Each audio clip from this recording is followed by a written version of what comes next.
പിന്നെ വേറെ ഒന്നും നോക്കണ്ട. ഇവിടെ പിടിച്ചോട് പോർച്ചുണ്ട്. എന്ത് ഫോർച്യൂണറാണ് നമുക്ക്. 2 ഫോർച്യൂണർ ഉണ്ട്, അങ്ങനെ വലിക്കാം. கேரளாவில் ஆற்று மணலில் சிக்கிய எஸ்யூவி காரை யானை கயிறு மூலம் இழுத்து கரை சேர்க்கும் வீடியோ இணையத்தில் பலராலும் பகிரப்பட்டு வருகிறது. பொதுவாக யானைகள் வலிமையானவை மட்டுமின்றி புத்திசாலித்தனமாகவும் செயல்படுகின்றன. கேரள மாநிலம் பாலக்காட்டில் உள்ள ஒரு ஆற்றில் வெள்ளை நிற டொயோட்டோ ஃபார்ச்சூனர் கார் ஒன்று ஆற்று மண்ணில் சிக்கிக் கொள்கிறது. காரின் முன் இடது பக்க டயரை தவிர்த்து மற்ற சக்கரங்கள் மண்ணில் புதைந்துள்ளன. அங்கிருந்தவர்கள் பலமுறை முயன்று பார்த்தும் காரை அங்கிருந்து நகர்த்தவோ வெளியே கொண்டு வரவோ முடியவில்லை.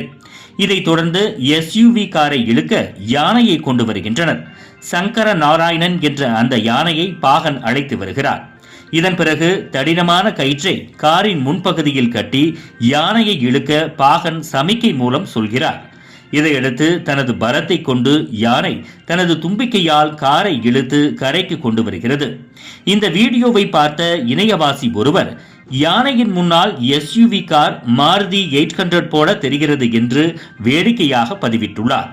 மற்றொருவன், பாகன் சொல்வதை யானை கேட்காமல் இருந்திருந்தால் என்ன நடந்திருக்கும் என கேள்வி எழுப்பியுள்ளார். கேரளாவில் வனப்பகுதிகளில் மரங்களை சுமப்பதற்கும் கோயில் விழாக்களிலும் யானைகள் பயன்படுத்தப்படுகின்றன. நவீன கருவிகளை கொண்டு செய்யும் வேலைகளை இதுபோன்று யானைகளை பயன்படுத்துவதற்கு சிலர் கவலை தெரிவித்தனர். யானைகளின் நல்வாழ்வுக்கு முக்கியத்துவம் கொடுக்கப்பட வேண்டுமென விலங்கு நல ஆர்வலர்கள் மக்களுக்கு அறிவுறுத்தி வருகின்றனர்.